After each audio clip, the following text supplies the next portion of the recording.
تو پھر تمہاری آنکھیں دھندلا گئی ہیں اور کان بہرے ہو گئے ہیں۔ رتن سنگھ نے اپنے سپہ سالار کے جذبات کا احساس کیے بغیر کہا۔ ہری سنگھ کی حیرت میں مزید اضافہ ہو گیا اور اس کے چہرے پر ابھرنے والی ناگواری کا رنگ گہرا ہو گیا، تاہم اس نے اپنی زبان کو بے قابو نہیں ہونے دیا۔ میں اب تک سمراٹ کی گفتگو کا مفہوم نہیں سمجھ سکا۔ ہری سنگھ، والی چتوڑ کی آواز پہلے سے زیادہ بلند اور تلخ تھی۔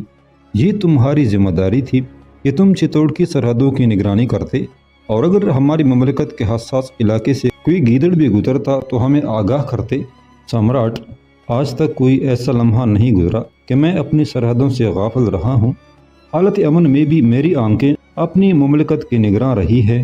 سپہ سالار ہری سنگھ سیدھا کھڑا ہو گیا تھا اور راجہ رتن سنگھ کی آنکھوں میں آنکھیں ڈال کر بول رہا تھا۔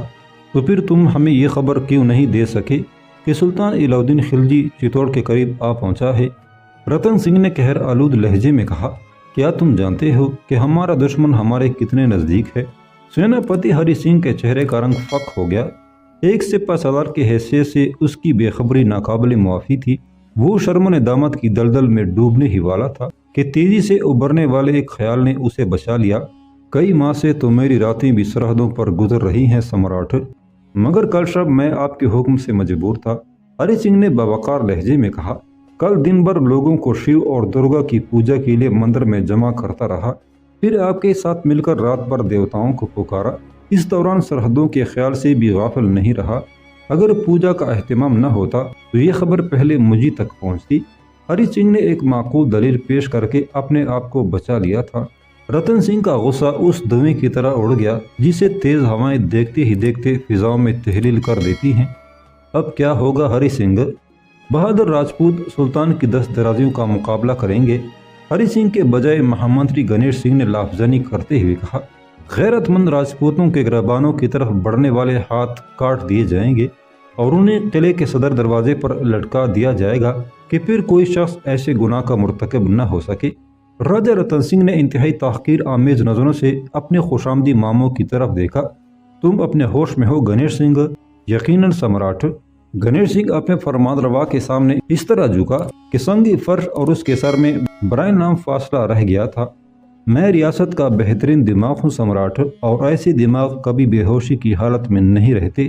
سیدھے کھڑے ہو جاؤ گنیش سنگھ، راجہ رتن سنگھ نے ڈانٹتے ہوئے کہا۔ ہم اتنی خوشامد پسند نہیں کرتے کہ آدمی اپنے مقام سے گر کر کوئی پالتو کتا نظر آنے لگے۔ غصے سے رتن سنگھ کا چہرہ سرخ ہو گیا تھا۔ تم جس شخص کو کٹے ہوئے ہاتھوں کا تماشا دکھانا چاہتے ہو اسے جانتی بھی ہو کہ وہ کون ہے؟ گنیش سنگھ کیا جواب دیتا؟ خوشامدی اور زمانہ ساز انسان تھا۔ اپنے حکمراں کے بگڑتے ہوئے تیور دیکھے تو اس کے پاؤں کانپنے لگے۔ راجہ رتن سنگھ نے حقارت کے ساتھ منہ پھیر لیا اور اپنے سیناپتی کو مخاطب کر کے کہنے لگا۔ ایسا سنگین وقت چتوڑ پر کبھی نہیں آیا ہری سنگھ۔ تم سلطان کی ٹڈی دل جیسی فوجوں کا مقابلہ کرو گے، آگے بڑھ کر حملہ آور ہوگے، یا پھر دفاعی حکمت عملی اختیار کرو گے؟ رتن سنگھ نے اپنے اعصاب پر قابو پا لیا تھا، مگر پھر بھی سلطان کے حملے کی خبر کوئی عام خبر نہیں تھی۔ چند لمحوں میں راجپوت سمراٹ کی نگاہوں کے سامنے کئی خون رنگ مناظر ابھر کر ڈوب گئے تھے اور اسے چتوڑ کا مستقبل دھواں دھواں نظر آ رہا تھا۔ سیناپتی ہری سنگھ بھی ہراساں تھا، مگر امیر لشکر کی حیثیت سے اس نے اپنے آپ کو بہت زیادہ مضبوط انسان ظاہر کرنے کی کوشش کی تھی۔ میرا اندازہ ہے کہ تعداد کے اعتبار سے ہمارے اور سلطان کے سپاہیوں کا کوئی مقابلہ نہیں۔ ہم نے اسے تسلیم نہیں کیا، مگر وہ ایک شہنشاہ کی حیثیت رکھتا ہے۔ سپہ سالار ہری سنگھ بڑی صاف گوئی سے بول رہا تھا۔ سلطان کے پاس اسلحہ بھی زیادہ ہے اور سامان رسد بھی۔ وہ کھلے میدان میں ہے اور ہم قلعے میں محدود۔ بہتر یہی ہے کہ ہم زیادہ سے زیادہ رسد کا سامان جمع کریں اور قلعہ بند ہو جائیں۔ اس کے بعد صورتحال کا جائزہ لیں اور وقت کے تقاضوں کے مطابق حکمت عملی اختیار کریں۔ کچھ فوجی دستے سلطان کے ساتھ تصادم میں الجھائے رکھیں اور باقی لشکر کو قلعے کی حفاظت کے لیے وقف کر دیں۔ اگر معرکہ آرائی نے طول کھینچا تو ہماری افواج مکمل طور پر میسور ہو جائیں گی اور پھر ہم موسم کی خرابی کا انتظار کریں گے۔ موسم پر فتح اور شکست کا دار و مدار ہے، مگر یہ سب کچھ آنے والے وقت پر منحصر ہوگا۔ فی الوقت آپ چتوڑ کے عوام اور فوجیوں کو اپنی تقریر سے حوصلہ دیجیے کہ جنگ میں حوصلہ اور جذبہ ہی سب سے بڑا ہتھیار ہے۔ یہ کہہ کر ہری سنگھ اٹھنا ہی چاہتا تھا کہ راجہ رتن سنگھ کے ایک محافظ خصوصی نے مہاراج رام دیو کے آنے کی اطلاع دی۔ رام دیو کا نام سنتے ہی رتن سنگھ اور پدمنی کے چہروں پر ہوائیاں اڑنے لگی۔ گنیش سنگھ پہلے ہی دہشت زدہ تھا، اب رام دیو کی آمد کی خبر سنی تو وہ مزید بدحواس ہو گیا۔ سپہ سالار ہری سنگھ نے بڑی مایوس نظروں سے رتن سنگھ کی طرف دیکھتے ہوئے کہا، کیا چتوڑ کی جنگ مہاراج رام دیو لڑیں گے؟ ہری سنگھ کے اس مختصر سے سوال میں کئی نازک سوال پوشیدہ تھے۔ رتن سنگھ فوری طور پر اپنے سپہ سالار کے سوال کا جواب نہ دے سکے۔ ہری سنگھ، صبر و ضبط سے کام لو، مہاراج کو آنے دو اور ان کی باتیں غور سے سنو، آخری فیصلہ تو ہمارے ہی اختیار میں ہے۔ ہری سنگھ کا چہرہ اتر گیا، وہ مہاراج رام دیو کو سخت ناپسند کرتا تھا، مگر رتن سنگھ کی ملازمت نے اس کے ہونٹوں کو زنجیر پہنا دی تھی۔ دوسرے ہی لمحے رام دیو کمرے میں داخل ہوا تو رتن سنگھ اور پدمنی دونوں احتراماً کھڑے ہو گئے۔ رام دیو اس حالت میں اندر آیا تھا کہ اس کے لمبے بال بکھرے ہوئے تھے، آنکھیں انگاروں کی طرح دہک رہی تھی اور سیاہ چہرہ ایک کوئلے کا تراشا ہوا ٹکڑا معلوم ہو رہا تھا۔ سمراٹ، کل رات کی پوجا کیسی رہی؟ رام دیو کی مکروہ آواز کمرے میں گونجی۔ وہ کڑے کڑے بول رہا تھا اور اس کی سرخ آنکھیں پدمنی کے چہرے پر جمی ہوئی تھی۔ ہم تو ایسے پاپی ہیں کہ دیوتاؤں کی پوجا میں بھی شریک نہیں ہو سکے۔ رام دیو نے گزشتہ شب کے ہنگاموں کی طرف اشارہ کرتے ہوئے کہا، نہیں مہاراج، گناہگار تو ہم ہیں۔ پدمنی شرم ندامت کے ساتھ رام دیو کے پاؤں چھونے کے لیے آگے بڑھی۔ مہارانی، ایک پاپی کو مزید پاپی کیوں بناتی ہیں؟ رام دیو انتہائی عیاری سے کام لیتے ہوئے پیچھے ہٹ گیا اور پدمنی ایک مضحکہ خیز صورتحال کا شکار ہو کر رہ گئی۔ چرن چونے کے قابل تو آچاریہ شنکر داس ہے، جو درگا ماتا کے مجسمے کے نیچے دبا پڑا ہے، اس کے بے جان جسم کو چھو لیجئے، تمام دکھوں سے نجات مل جائے گی۔ اچانک رام دیو نے کہا لگاتے ہوئے کہا اور ایک ادائے بے نیازی کے ساتھ آہستہ آہستہ چلتا ہوا کمرے سے باہر جانے لگا۔ رتن سنگھ اور کمرے میں موجود دوسرے لوگوں نے کان لگا کر سنا۔ رام دیو کے دونوں ہاتھ فضا میں بلند تھے اور وہ کسی نیم وحشی انسان کی طرح بڑبڑاتا ہوا جا رہا تھا۔ ہماری ساری عمر کی ریاضت رائے گاں گئی اور کاغذ پر آڑی ترچی لکیریں کھینچنے والا مہان بن گیا۔ ستارے اس سے سرگوشیاں کرنے لگے اور وہ انسانوں کی تقدیریں بدلنے لگا۔ لعنت ہے تجھ پر زمانے، ہزار بار لعنت، تف ہے تم پر اے چتوڑ کے رہنے والوں کہ تم نے میری قدر نہیں کی اور اپنے ہاتھوں سے اپنے گھر جلا ڈالے۔ رام دیو کمرے سے نکل کر راہداری طے کرتا ہوا اپنے آشرم کی طرف جانے لگا اور اس کی بے ہنگم آواز آہستہ آہستہ ڈوب گئی۔ راجہ رتن سنگھ، رانی پدمنی، مہا منتری گنیش سنگھ اور سپہ سالار ہری سنگھ کچھ دیر تک سناٹے کے عالم میں کھڑے رہے۔ پھر ہری سنگھ نے چتوڑ کے حکمران کو مخاطب کرتے ہوئے کہا، سمراٹ، اگر میری حقیقت بیانی کو گستاخی نہ سمجھا جائے تو میں عرض کروں کہ تمام سادھوؤں اور جوگیوں کے منتر ناکام ہو چکے ہیں۔ براہ کرم اب تو طلسمات کی دنیا سے نکل آئیے کہ دشمن ہمارے گھر تک آ پہنچا ہے۔ ہری سنگھ نے ایک عقلی مشورہ دینے کی کوشش کی تھی، مگر رانی پدمنی نے اسے جھڑک دیا۔ سیناپتی، تم اپنی حدود میں رہو اور ملک کی سیاست کو تلوار کا نشانہ بنانے سے گریز کرو۔ یہ جنگ کس طرح لڑی جائے گی اس کا فیصلہ ہم خود کریں گے۔ تم چتوڑ کی سرحدوں کو مضبوط تر بنا دو اور سلطان کی فوجوں کو دریائے گمبھیری سے اس پار روک دو۔ ہری سنگھ نے سر اٹھا کر ایک بار رانی پدمنی کی طرف دیکھا اور آنکھوں میں مایوسیوں کے گہرے سائے لے کر خاموشی کے ساتھ چلا گیا۔ ہری سنگھ کے جاتے ہی پدمنی نے مہا منتری گنیش سنگھ کو حکم دیا، تم چتوڑ کی پوری بستی میں اعلان کرا دو کہ آج دوپہر کے وقت قلعے کے باہر میدان میں سمراٹ رتن سنگھ اپنی پرجا سے خطاب کریں گے۔ گنیش سنگھ نے مہارانی کا حکم سنا اور سر جھکا کر کمرے سے نکل گیا۔ تنہائی ہوتی ہی راجہ رتن سنگھ نے اپنی محبوب شریک حیات کی طرف اداس نظروں سے دیکھا۔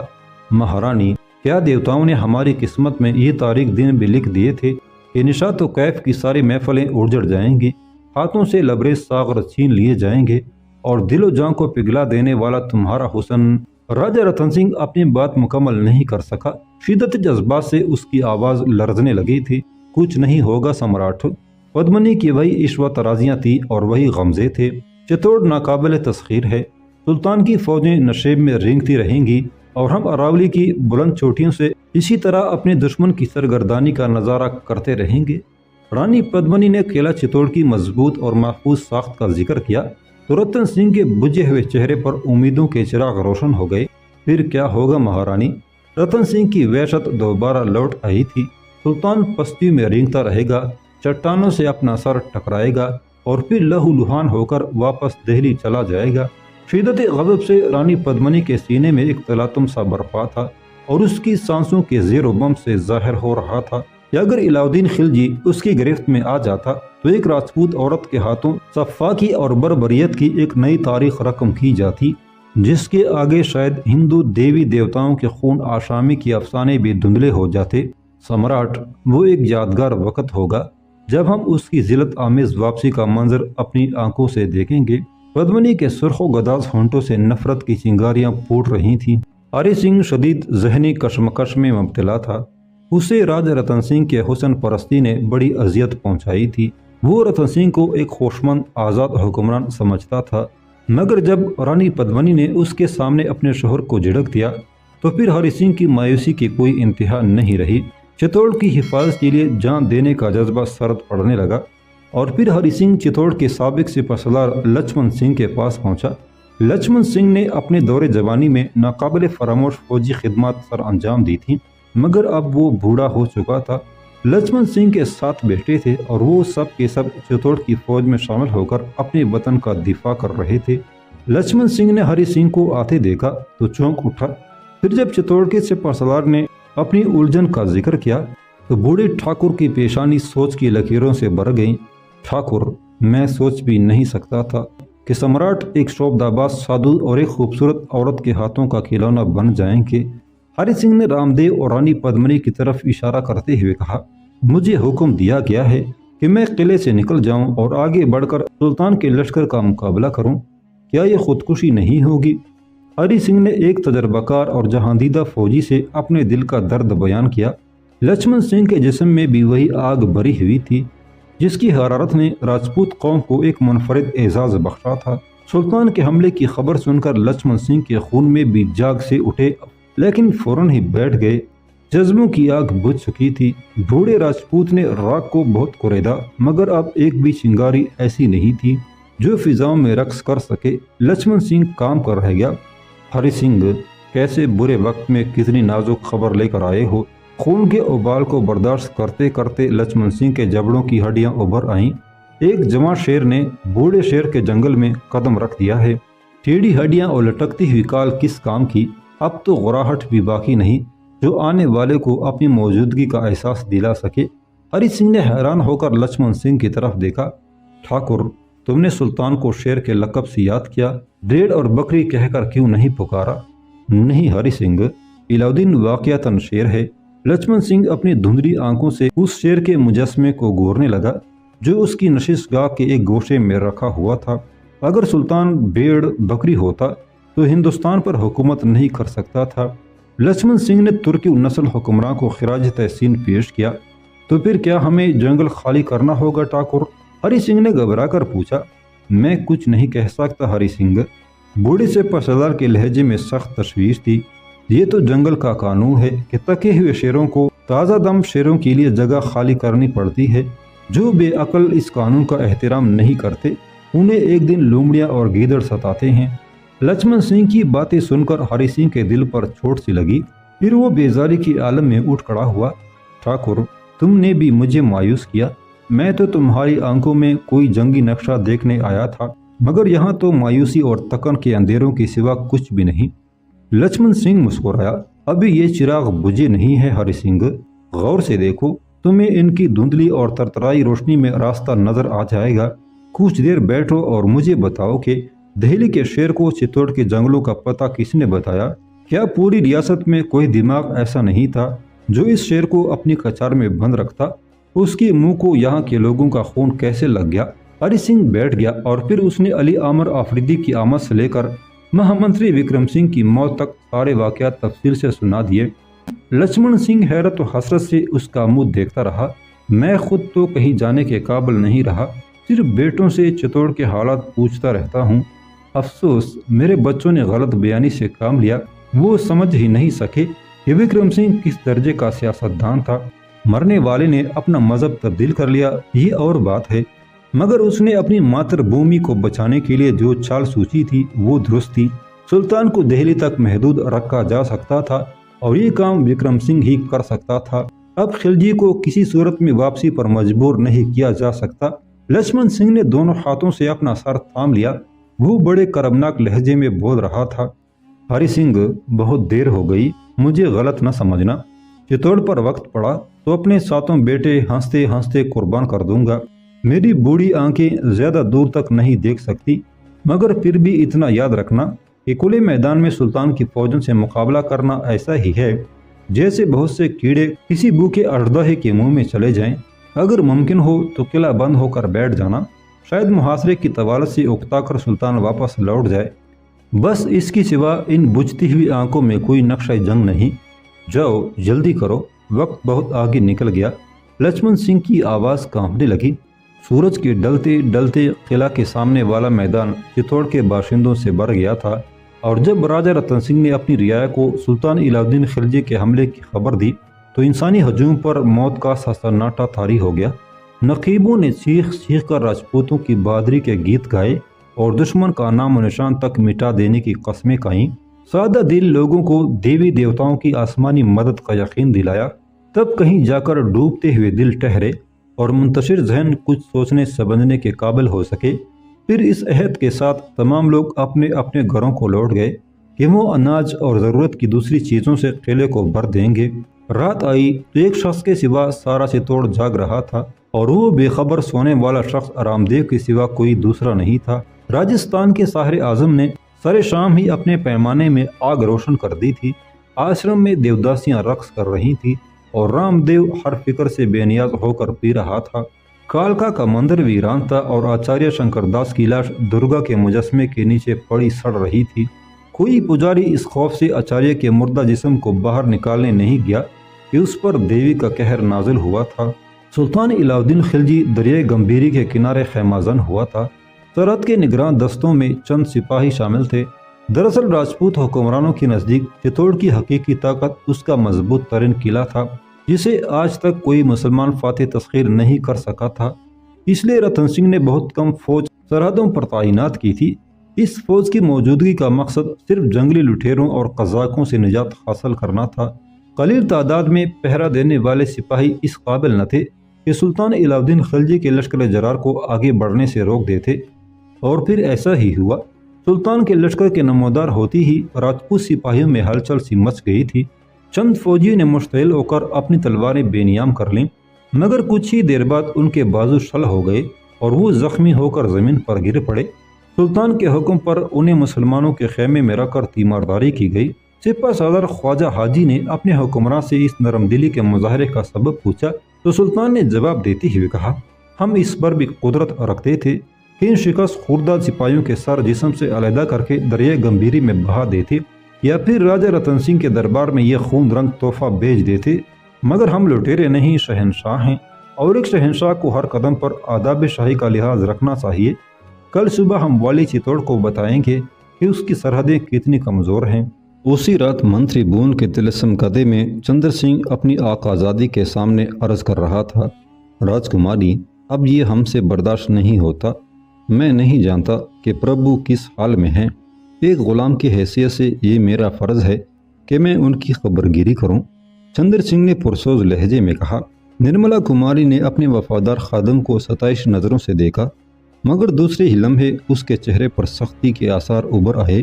خبر مل بھی گئی تو کیا کرو گے چندر سنگھ؟ پیتا جی ایک سنگ دل حکمران کی قید میں ہیں، کیا تم انہیں تنہا چھڑا لو گے؟ اگر مہامنتری کو قید سے آزاد نہ کرا سکا تو کم سے کم صورتحال کا تو پتہ چل جائے گا۔ چندر سنگھ نے جذباتی ہو کر دونوں ہاتھ جوڑ دیے۔ ہم اپنے آپ سے تو شرمندہ نہیں رہیں گے کہ غلام ایک گوشے میں سر چھپائے پڑے رہے اور ان کے آقا پر ستم کے پہاڑ ٹوٹتے رہے۔ ہمارے کاندھے بہت کمزور ہیں چندر سنگھ، تم مصیبتوں کے پہاڑ کا ذکر کرتے ہو، جبکہ ہم اپنی طرف آنے والے چند اینٹوں اور پتھروں کا بھی جواب نہیں دے سکتے۔ نرملا کماری بڑے صبر و تحمل سے بات کو ٹالنے کی کوشش کر رہی تھی۔ چندر سنگھ کچھ دیر کے لیے خاموش ہو گیا، پھر سوچتے ہوئے بولا، مہامنتری نے رخصت ہوتے وقت بھی یہی حکم دیا تھا کہ اگر سلطان کی فوجوں کو شکست ہو جائے تو ہم سرنگ کے راستے چتوڑ کی حدود سے نکل جائیں، اور اگر اسلامی لشکر غالب آ جائے تو ہم سلطان کے سامنے پیش ہو جائیں۔ آخر تم کیا کہنا چاہتے ہو چندر سنگھ؟ نرملا کماری نے حیرت زدہ ہو کر پوچھا۔ اگر ہم اسی طرح اس طلسم کدے میں بند رہے تو پھر ہمیں سلطان کے حملے اور جنگ کے نتائج کی خبریں کس طرح ملیں گی؟